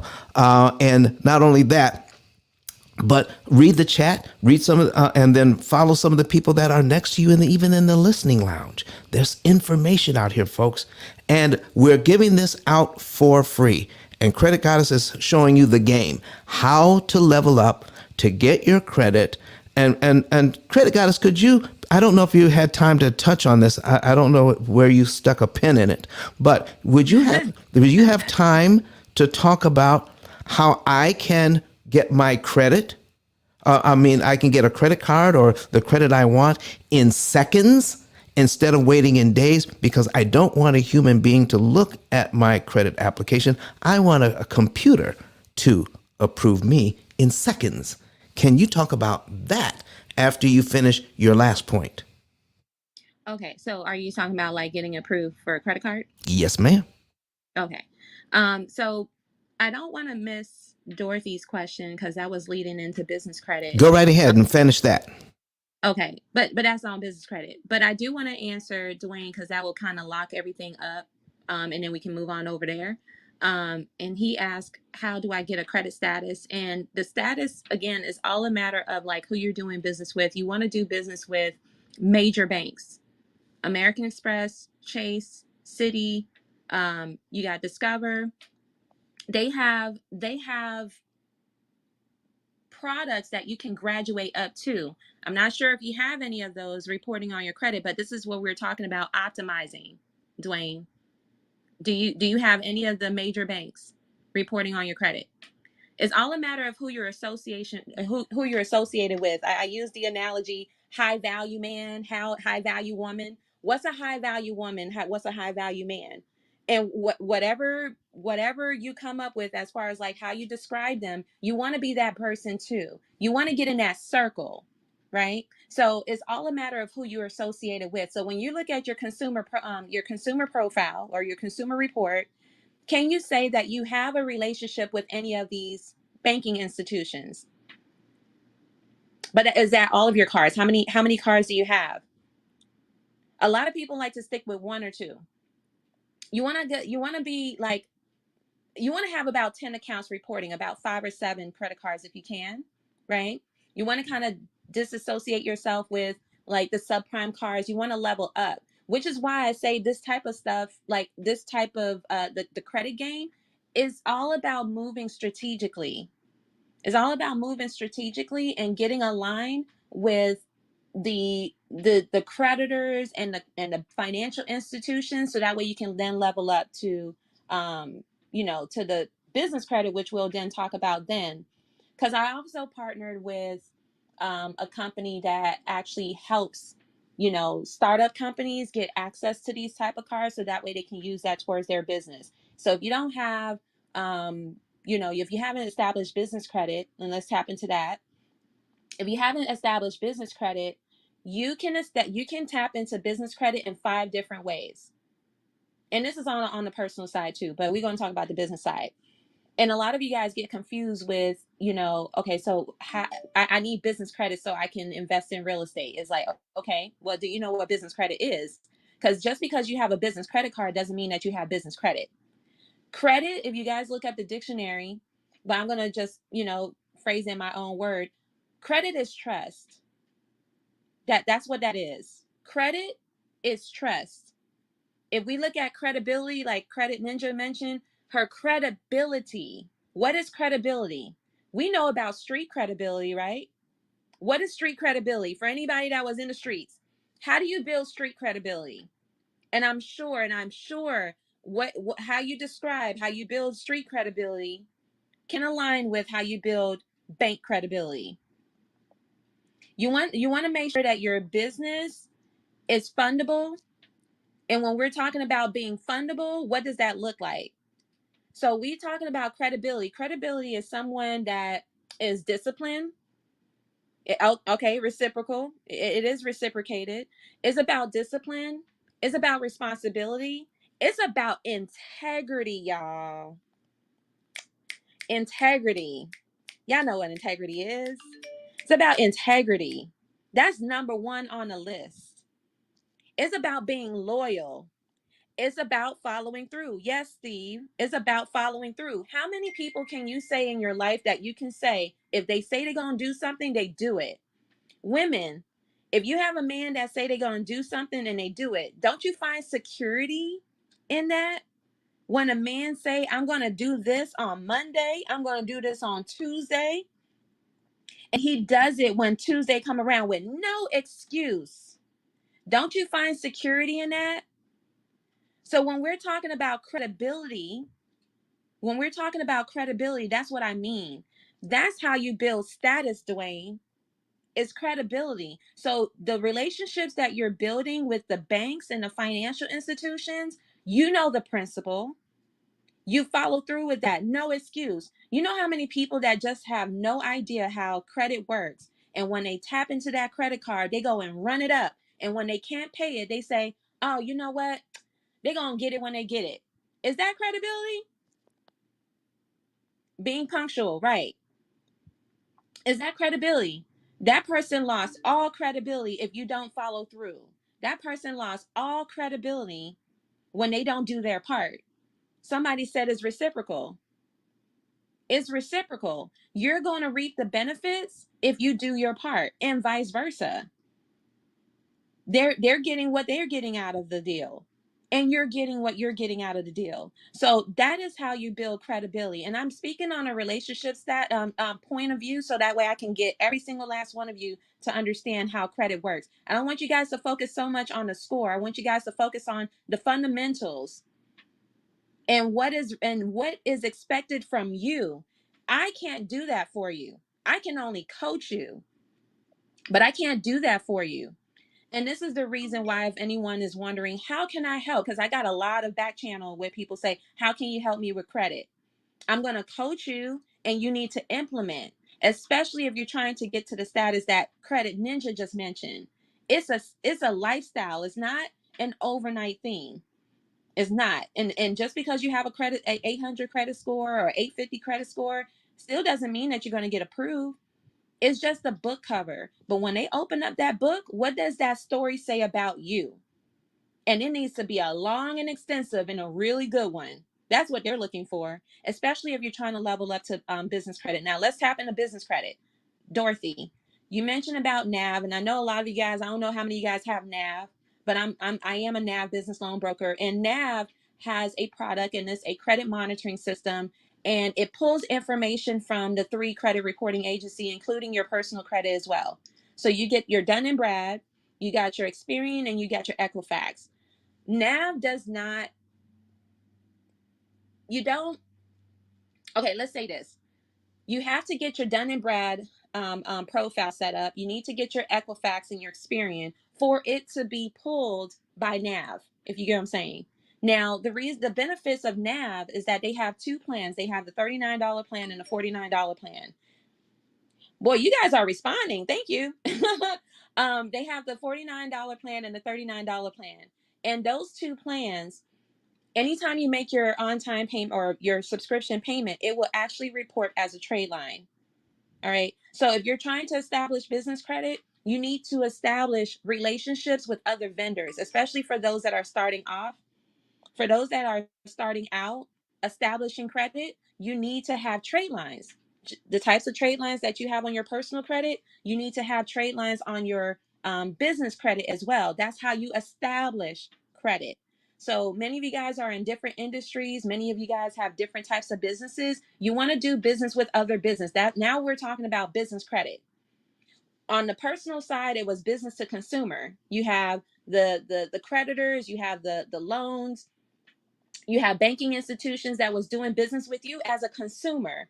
Now you're leveling up to business. Now you're doing business with other businesses. So you're establishing credibility with other businesses. And then the next one is business to government, but we're not talking about government contracting at this point, but that is a level up to government contracting because you do need business credit. Okay. So all of this plays a role, and why we always say it starts with personal credit. Because once you understand the game there and understand the principles there, then you apply the same principles on the business side. So once you're doing business with other vendors and leveling up the tiers, now you're established business credit.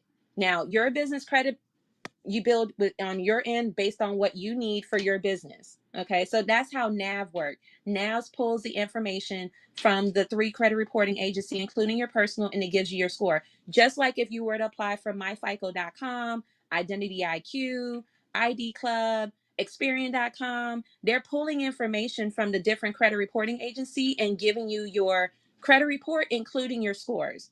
That's the reason why when you go to annualcreditreport.com, you won't find a score there, because these are credit reports directly from the credit reporting agencies. Okay, so I hope that helped you understand NAV and the importance of NAV. Having a NAV subscription actually keeps or actually reports as a trade line, so that way you're not feeling like you're wasting $40 or $50 for no reason, because you do need approximately a good 10 trade lines before we then start talking about funding. But we're not going to go into that point there. Hey, We're going to keep that. So go ahead. credit goddess, what is NAV? Yeah. Oh, NAV. NAV is a company. It's just a company, and their mission is to help reduce the death rate of small businesses by providing funding options, resources, um, and education as well on how to stay afloat in business. So while other traditional banks and banking companies says no, they will say yes, because they offer alternative funding, which is like given by private banks or private lenders that traditional banks do not do. The difference between when you're going to traditional and non-traditional, traditional is directly with the banks, right? But when you're going non-traditional, these are like private, and I got ML Billion up here. These are private investors like ML Billion that puts in, and don't kill me on this because I forgot what that is. Who manages the funding? ML, you want to mention license who? License what? ML Billion. You want to put your money into. Go ahead, ML Billion. Wait, what do you say? Licensed collateralized lenders. There you go. Licensed collateralized lender. So ML Billion is an investor. He puts his money into it, and I'll have him, if y'all want to hear his point, I'll have him explain that to you, and I'm a bring up what Wait, Flame wait, put just here. wait just a second. Wait just a second. Say, listen, well, this was supposed to be a 2-hour room, and I, I'm already going to be in trouble. So here's what we're going to do.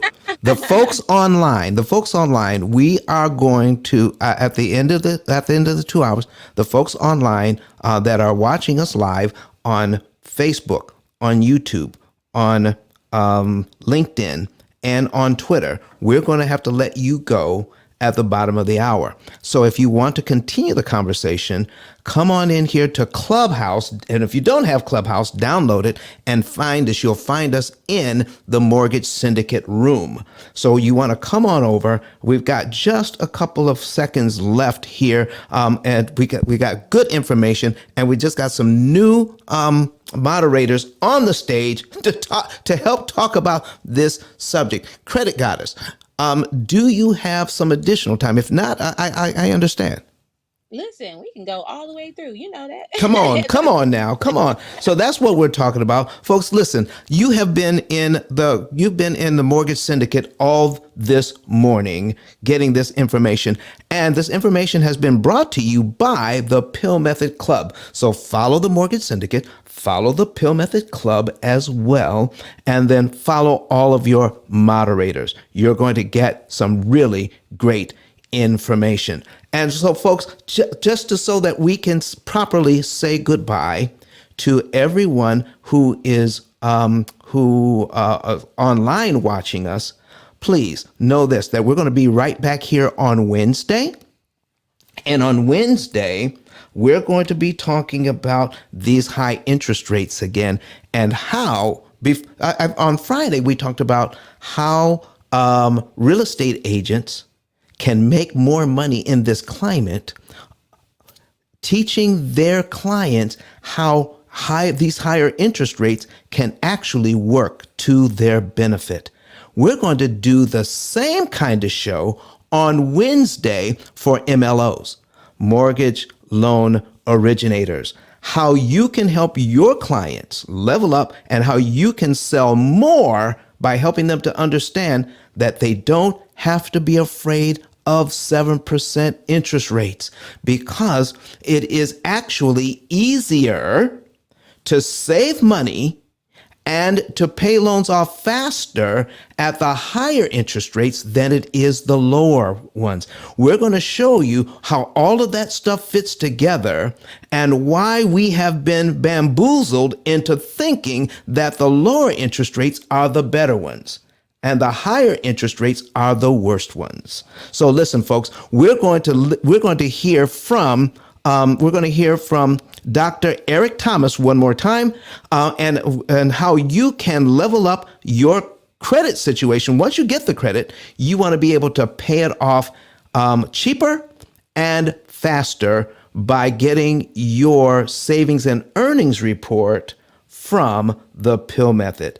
And you go to ice10k.com, ice10k.com, and click on that button that says Get a Savings and Earnings Report, and fill out all the information, follow all of the instructions, and someone from my staff will give you a call and set up a consultation for you, and you will know the month, day, and year you can be debt-free. So for everybody online, come on over to Clubhouse, and we're going to do an extended version of this show because this credit situation is just too good to let go. So online, everybody, we'll see you later. Come back on Wednesday where you can learn more about how to teach your clients, if you're a mortgage lender, how to navigate these high interest rates. Goodbye to everybody online. See you on Wednesday. My name is Don Daniel, founder of P.I.L.L Method International, and our team created the most powerful money management, wealth building, debt elimination system ever created. At our recent seminar in Nashville, Tennessee, the keynote speech was delivered by the #1 motivational speaker in the world, Dr. Eric Thomas. E.T., as he's also known, mentioned he paid off his mortgage in 4 years using the P.I.L.L method. I invite you to watch and listen. Listen to me, y'all. But one of his mentees took us through one of their programs, and I paid off my mortgage. But guess what happened? My marriage went to a whole nother level. And you know why? Because my wife is a security freak.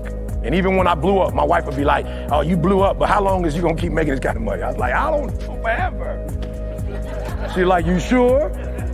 Because I'm gonna keep my license as a nurse just in case you don't. So when I paid the house off, my boy was like, you ain't gotta do that, you can do this. But when I paid the house off using that program, it took the stress level all the way down for my wife because we no longer had a mortgage. Does that make sense? That thing that was coming every month, that was getting on her nerves, we didn't have that no more. And so she was at rest. Did you hear that? No mortgage, no stress.